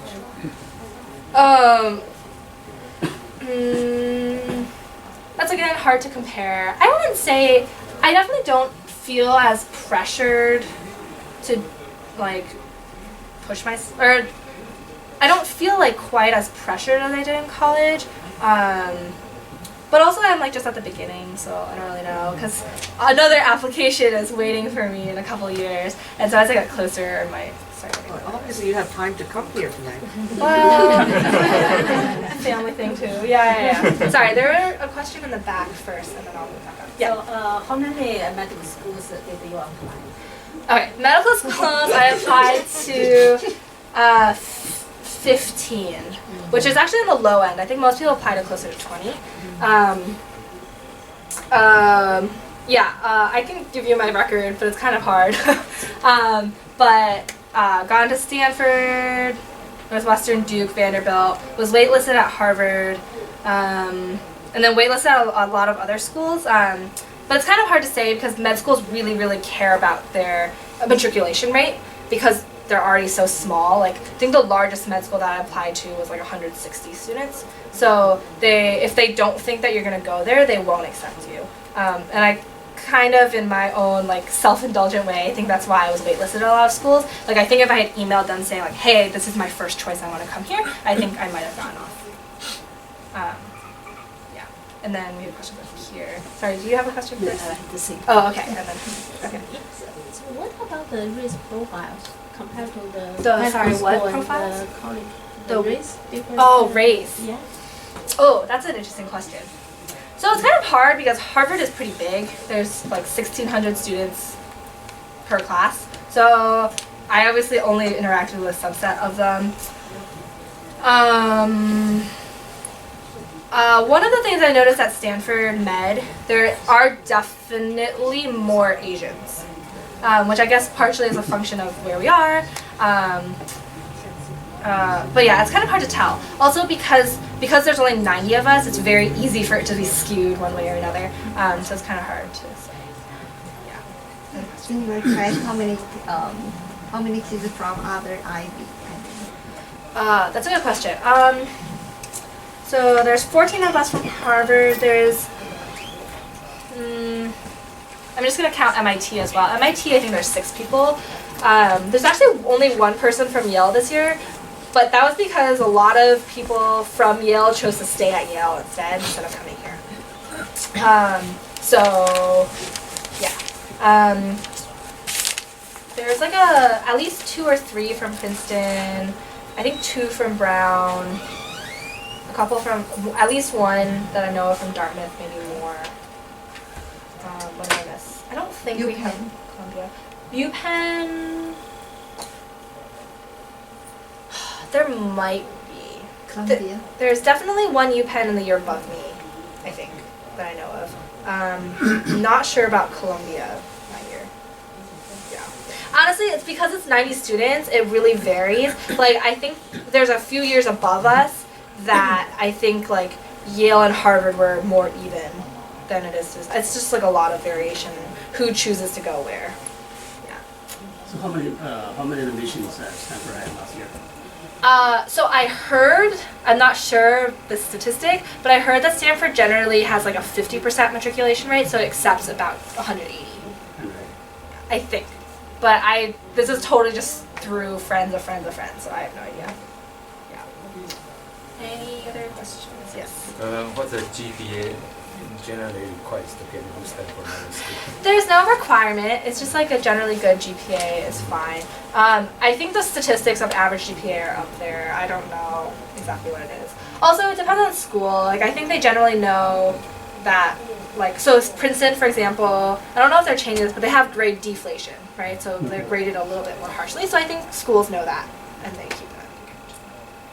So I've heard schools like USC or UCSD, they have kind of ratio how many they want to admit from their own college every year. Oh yeah. And leave more openings to external. Is that true? I honestly have no idea.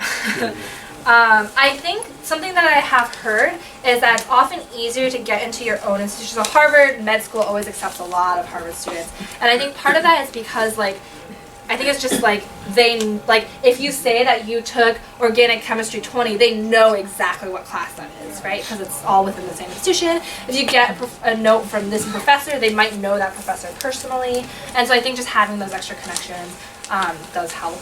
But I don't know exactly what goes on behind closed doors of the admissions committee. Do we have another question? Yeah. What about a scholarship from Stanford Medical School? Scholarship. So Stanford, a lot of the top medical schools, just like a lot of the top colleges, don't offer merit scholarships. So it's only by need. I can say that Stanford's need-based scholarship is pretty generous. So is Harvard's. And also Stanford Med School is nice in that they'll also pay us for research and pay us for being a TA, so helping teach classes when we get older. So that's nice. Yes. I remember you took the AP chemistry sophomore year high school, right? But you took the OGO in the freshman first year, second semester. I mean, there are 2 more year gap. So how did you prepare? I mean, because OGO is a very difficult course, right? Organic chemistry is very difficult. Did you prepare in advance? Or? Honestly, AP chemistry and organic chemistry don't overlap all that much. But did you take the general chemistry? I did not take general chemistry before taking organic chemistry. I mean, honestly, it's really, really different. That's like, there's not, like, in general chemistry, you learn, like, thermodynamics and stuff, and that all, like, once I got to organic chemistry, it was all about, like, looking at reactions, and that was, like, learning how reactions happen. And that, like, maybe you have to, like, understand, so, like, what an electron is, and, like, the, like, valence electron and stuff, but other than that, like, there was nothing like no overlap. It was totally fine. Did you share how did you deal with that OGO? Because you got a very good score. I mean. Yeah. I mean, organic chemistry, it's a mix of memorizing and problem solving.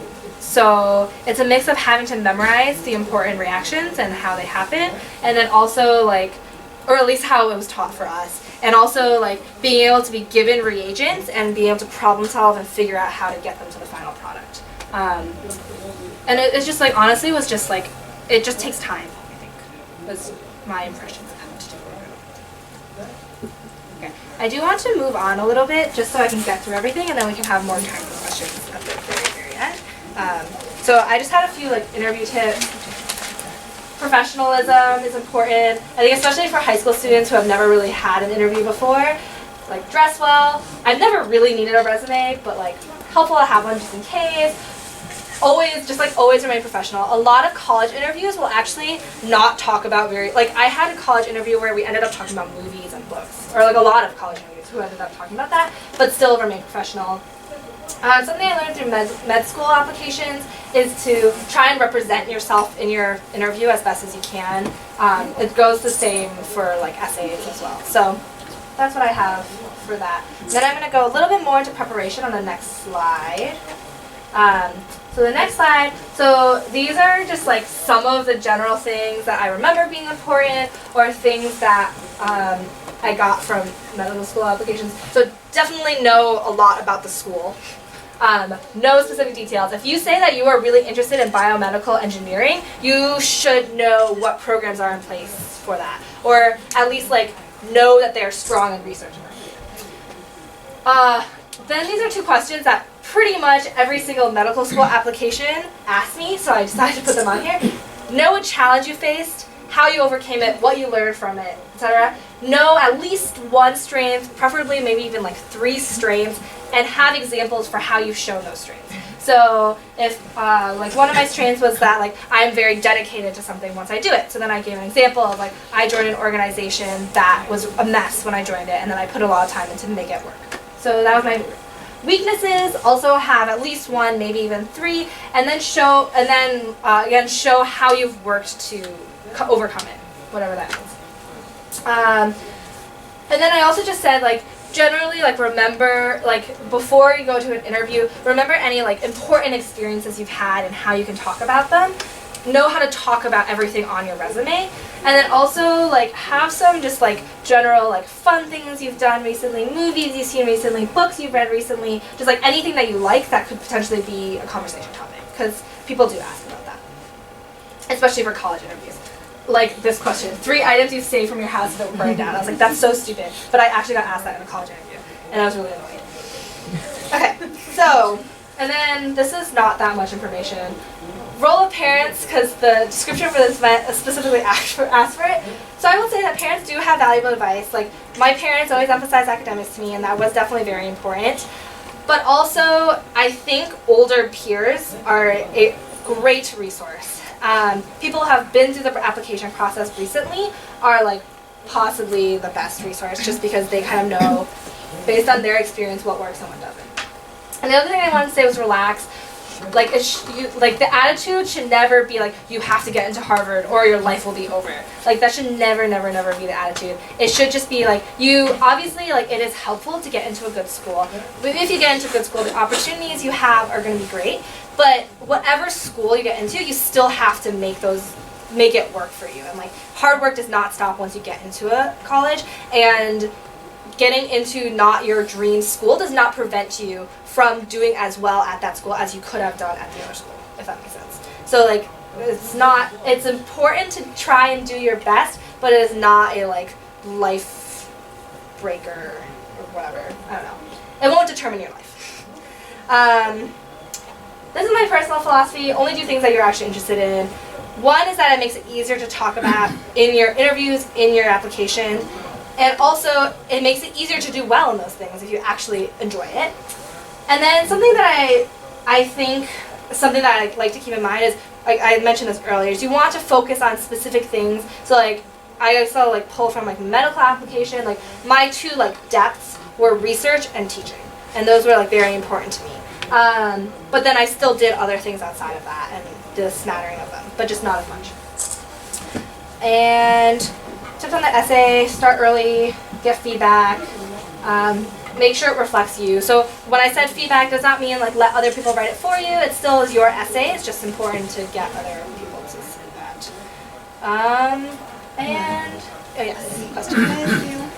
Who and where did you get the feedback from your medical school essay? For medical school, so I did have advisors through the school, but they generally are not allowed to give you too much feedback because they're advising a lot of students and they sometimes can be involved in the application process. So one of my major sources was, so I sent them to my 2 best friends from high school, my 2 best friends from college, and also my cousin, who was a couple years older than me. I ended up getting really, really good feedback from one of my best friends from college, and then my cousin also gave me really good feedback. And so, like different people, like some people are just like, oh, it looks great, and then just leave it. And then some people will give you like line by line detail. And so that's what one of my friends and my cousin did for me. And that was really helpful. Like I didn't take all of their advice, but like it was very nice to have that.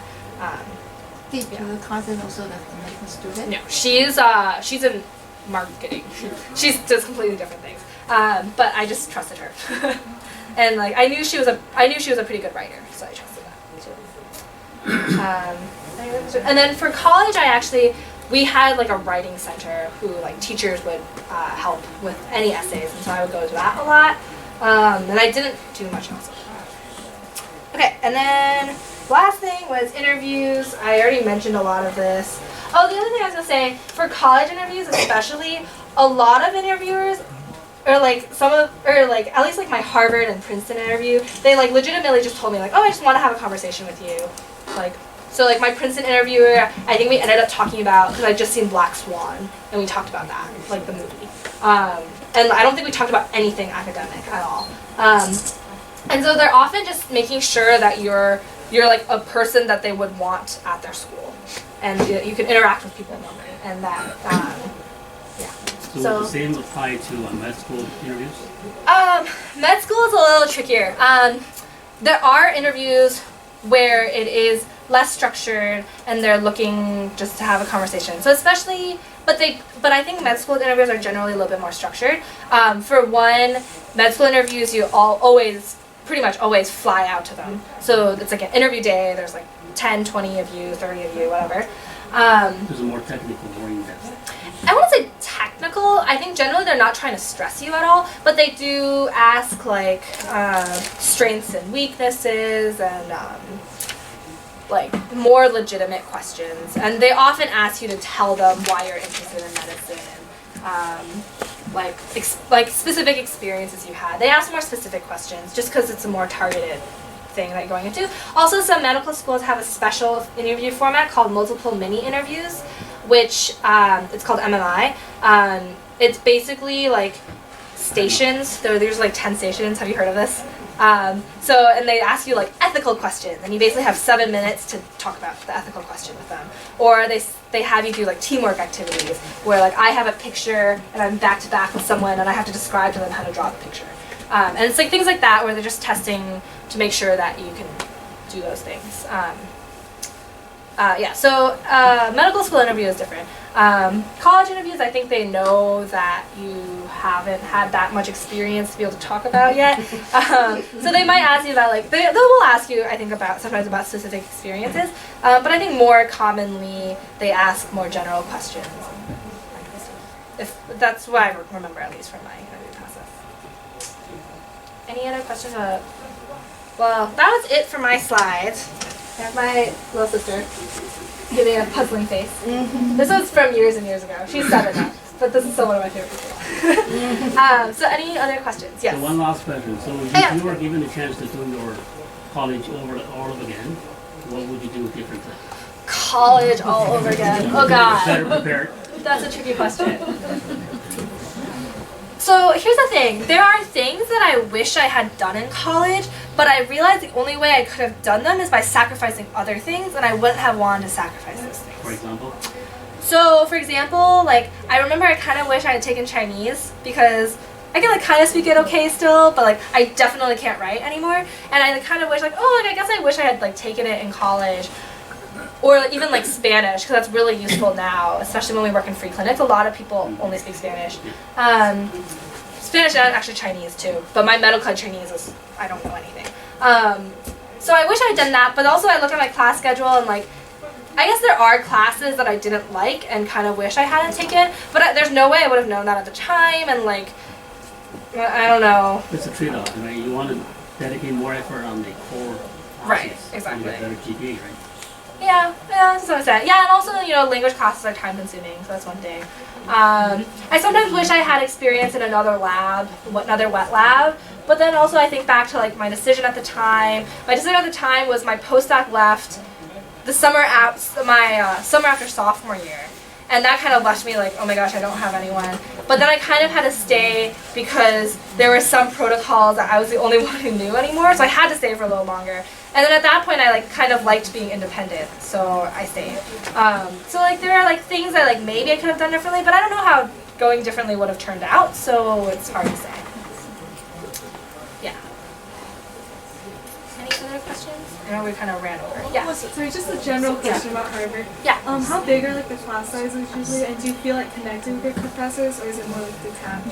That's a good question. So there are a lot of class sizes. So a lot of the intro classes are pretty big, like a couple hundred people.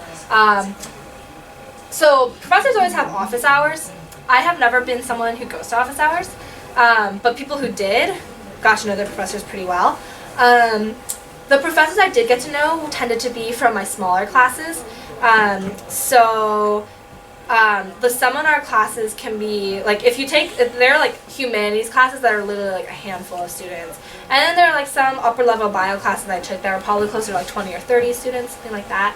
And those classes were nice. Like, so one of the professors I had write me a recommendation letter, he like made a very explicit effort to get to know his students, which was great. So he actually like, if you did not meet up with him for lunch or coffee, he would hunt you down. And so like he would just like frequently have lunch with all his students after class. And so so I got to know him really well, and hence why he wrote my application, or wrote my letter of recommendation. How many letter of recommendation you need? For med school, I think the minimum is only like 2 or 3. I think I had that professor. So the school writes you a letter, so that ends up being the house. So my advisors in my house wrote me a letter. And then I had my research mentor write me a letter. The person who ran the teaching program I did write me a letter. And then I had the person who I did clinical volunteering with write a letter. So that was 4 technically that I asked for.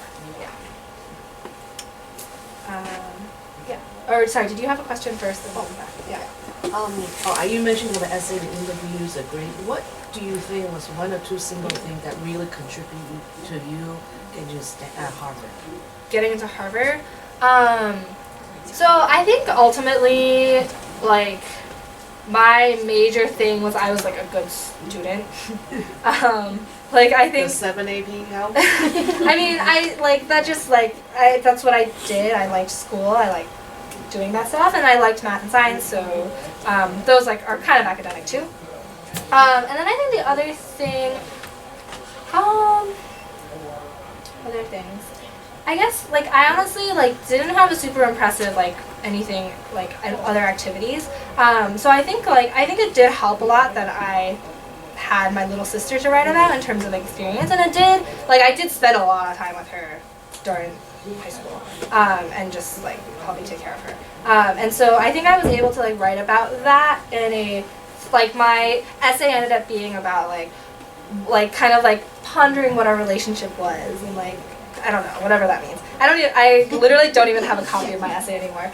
I'm kind of embarrassed. I don't necessarily want to read it. But I think like showing that I was like a caring person who like cared about her family and cared about my sister. Like I think that like helped to like make me a person in the application, and then the fact that I did well in my academics, and then like explored other interests too. Were you a valedictorian, like top? So I think I would have been valedictorian, except our school got rid of class rank. So no. But I think I was probably one of the top, at least one of the top. But yeah. And we have a question back here too. Yeah. Or I don't know. Looking first. So I'm just curious. Since like your strongest area in high school is math and physics, but then you applied for biology. Yeah. In Harvard, right? So is that you also interested in biology and chemistry? Yeah. That's actually, yeah. So actually one thing I find interesting is that in high school, a lot of biology is about like plant and animal biology, and I actually really hated that. So I like really didn't like biology, or I didn't do much biology. Also, the biology I did was very, it was very molecular focused, and also it still was pretty demanding in terms of physics and chemistry, the track I chose. So there are other tracks, like there's like human evolutionary biology, there's like one that focuses on stem cells, like there are a lot of different options to do biology, but the one I ended up choosing ended up being a lot more molecular, so I had to take like a physical biochemistry class, like learning about proteins and function of like, and the structure of proteins and that kind of stuff. I took a more advanced physics class than most people who are pre-med would take. So yeah, also like I said earlier too, once you apply for med school, whatever you did in high school really doesn't matter. So like mid schools didn't really know what I did in high school. And also like, so one thing I'll say about doing math in college is I feel like to do math properly in college, you have to do math. And so that wasn't really for me. So I still enjoyed the problem solving aspects of a lot of my classes. And like I still like, so like physics I enjoyed when I took physics for a year, so I enjoyed that. The physical biochemistry class and like some of my other classes had like mathematical-ish questions. So I still got a little bit of that, but that wasn't, I wasn't really interested in more advanced math. So that just worked out for me. Though there are people, there's one guy in my class who went to Princeton who actually studied physics, and he's in med school now, so it could work either way. Yeah, there's a question here. And then earlier you mentioned about a lot of your kind of classmates in Stanford, right? They kind of play sports, those things, right? Do you feel a lot of kind of people getting to Stanford Medical School because they play the sports team in the college? So, so the way that I've heard it put by someone on an admissions committee at Duke, she said that they like students, so the way she like kind of described it is that like the reason why athletes, like doing a sport is like quote unquote helpful is because if you also do well in your classes and are doing a sport, that shows that you can time manage very well. And so that's kind of how she put it, and that's kind of how I framed it in my mind. And so like it is important, so like they want to see that you have good grades, but they want to see that you haven't, like, to get those good grades, you weren't, like, on YouTube and Facebook all day and then, like, did a little bit of work and then, you know, like, they want to see that you're using your time productively and do, like, I think that was, like, part of the reason why. So she was saying, like, oh, so she used that for, as an example of people who worked a lot in college, so if they worked to earn money in college, and then also people who did a lot of sports in college. And she was like, they will excel at a medical school as soon as those, like, they will definitely excel because they will have time opened up to them. You know, so if that makes sense. So in that sense, it, like, so what I'm saying is, like, also, like, your time commitments in college do not have to be productive towards medicine in any way, or same with high school into college. Like, you don't have to be recruited for a sport in order for that sport to kind of be meaningful in your application. It also just shows that you're an interesting person and that you can time manage. I think that's a big thing. Oh, sorry, there's a question here, and then can I go back? Well, thank you so much first. Oh, yeah. I really enjoy your talk. Okay, very insightful, yeah. You mentioned one point saying you, I mean, probably when you were young, you're a pretty shy girl, but right now I see you very confident. Oh, thanks. Yeah. So I also have a daughter. She's very shy right now, so it's kind of like hard to interact with other people. Okay. Do you have any advice for that? Oh. When did you start to change from that shy that's a girl good question. So actually, the thing that I wrote about in my college application ended up being me writing about the camp I went to, which was like honestly like not a special camp at all, but it was helpful in that I knew no one there, so it forced me to interact with people, and so I think that helped. I also think it's like also something to think about is like why I was shy, and I think I was shy because I was like worried about embarrassing myself, you know, I guess, something like that. And so I think like putting myself in a situation where there was people that I had to see for 10 days, but after that was pretty much not going to see ever because none of them went to my high school. And so I think like kind of like wrapping my mind around that and like just, I think like it was definitely a lot of like internal stuff. And like I definitely, when I wrote my college application, I was definitely not fully over it. I was still pretty shy. I was still pretty quiet. And I think during college, I think like teaching helps, because teaching you have to project out a more confident version of yourself. And so I guess like the whole fake it till you make it thing helps. Yeah, that's a good question. So. Yeah. Okay, I will throw her in the camp. Yeah, just drop her off in the middle of nowhere. She has to make friends. Okay. No, I think it's also just like it's also something that she has to kind of work out herself a little bit, maybe. All right. Yeah. Thank you. Yeah, that was a good question. Yeah. And then I had another question here. Yeah. You mentioned weakness. What is your like when they ask you what is your weakness? What's a good way to answer? There's no good way to answer it. Yeah. Let me think of what my weaknesses are again. Okay. I do think one of the weaknesses I did use for medical school, or at least I used them in my mock interviews with my advisors. So one of them I used was procrastination, which I think is like a pretty standard thing that plenty of students go through, so it wasn't like I was like pointing out like I'm really bad. And then I just like talked about like, oh, like when I do projects I like make deadlines for myself and like stuff like that. I still think I did say that I like lacked confidence and like I'm trying to remember how I said I was getting over that. Well, you basically say how you get over it. You tell like you say like how you deal with that and how you're working on it and that kind of stuff. So I think for that I probably said maybe something about teaching. I don't know. I think I said something about like trying to force myself to speak up more in class and like yeah, that. And then I definitely had a third one at some point. I genuinely cannot remember.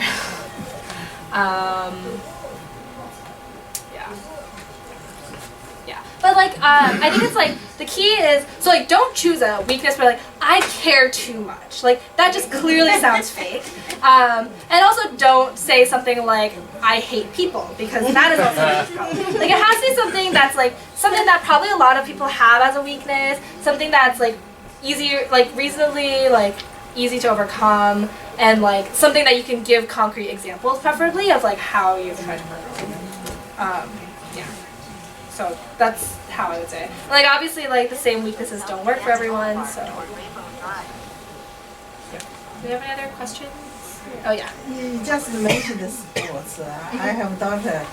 She's a year-round swimmer in the club. Every day take 3 and 5 hours in the pool. But right now we are very struggling. We want her stop swimming. How old is she? She's a freshman, 14. I don't know. Since she already 6 years in the pool, but I don't know if we need to stop her to keep the good GPA. So obviously this is a parenting decision. I personally think that if she enjoys swimming, that's not something she wants to give up, I think it would just be really hard to make that sacrifice. And I also think that there's not a concrete yes, that is bad and she should stop. Do you know what I mean? It's definitely, I don't think it's necessarily bad, and it's also not necessarily good, I guess. Yeah, because if you do this, you need to give up a lot of other things you mentioned, like research, camp, academic. But There are I a mean, lot there's of still things. summers, right? She's not swimming 24/7 during summers still, right? She's swimming a lot during summers, but there's still at least a decent amount of time during summers to do things. She's year long, every day. Yeah, but my point is like she does school during the school year, so that school time during the summer can be used for something else too, right? Yeah, that's kind of hard. Yeah, because you mentioned that the recruiter want people to do the swim, do something product. Yeah, I mean, and also to put in context, like obviously the medical school does not have a swim team of any sort, but one of our MD PhDs came from Harvard and he was a varsity swimmer. And there's another one who was accepted the same year but is deferring because he's working on a startup. He's also a varsity swimmer.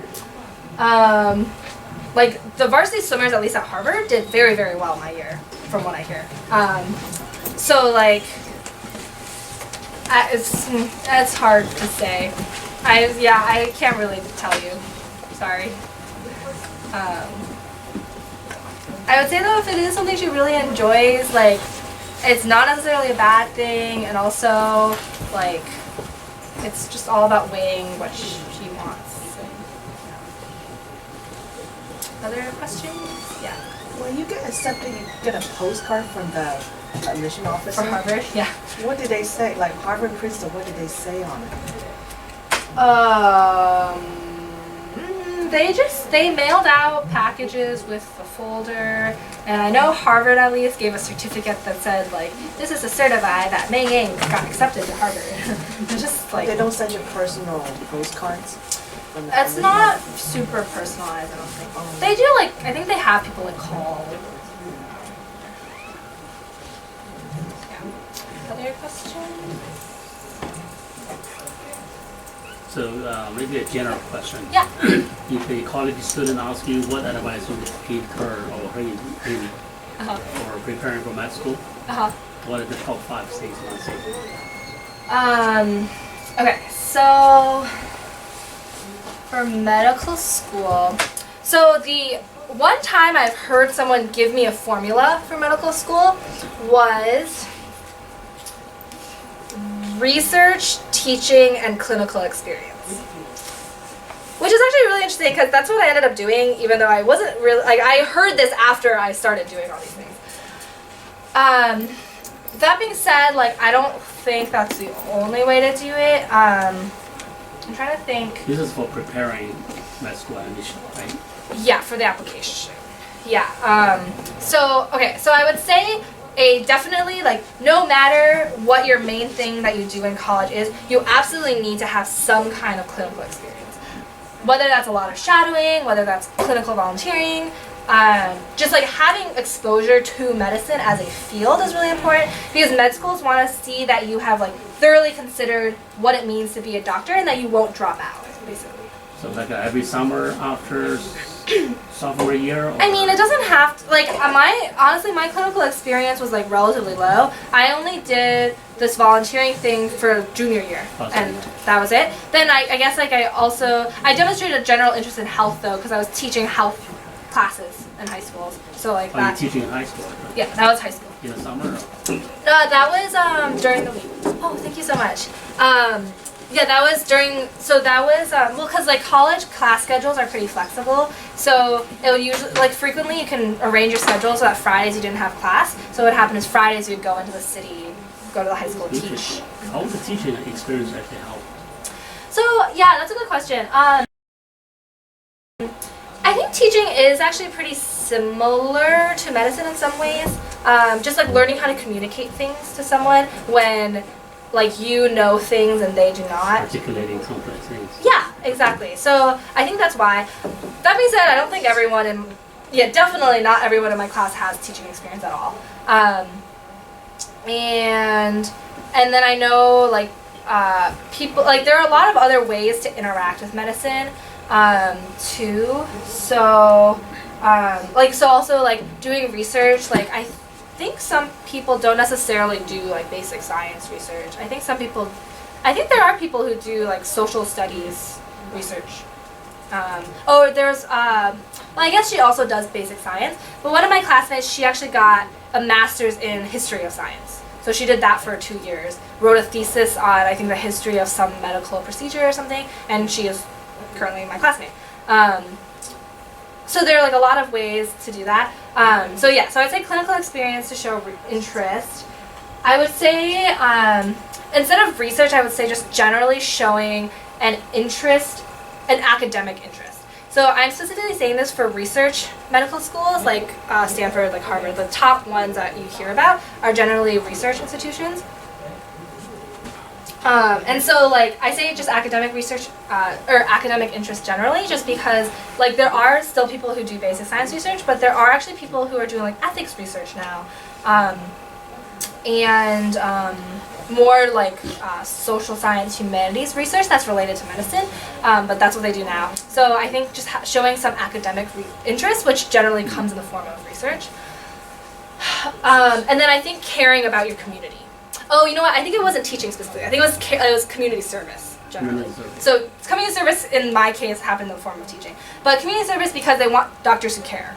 That's like pretty much it. And so like they want doctors who like know how to interact with people and care about their community, want to like make a positive impact. So community service is important. So I think like one of my friends who had like a really impeccable like academic record, better than mine, I think. He still got into a great medical school, but I think because he was a little bit more lacking in community service, he didn't get into the schools that he wanted as much. And I think it's just because they want they want to see that you care, basically. So it's technically the clinical experience, research and community service. That I've heard. And I think those are pretty broad enough that most people end up fitting into that. Yeah. Other questions? Alright. Okay. Well, thank you. I guess that's the end of the session. Really good.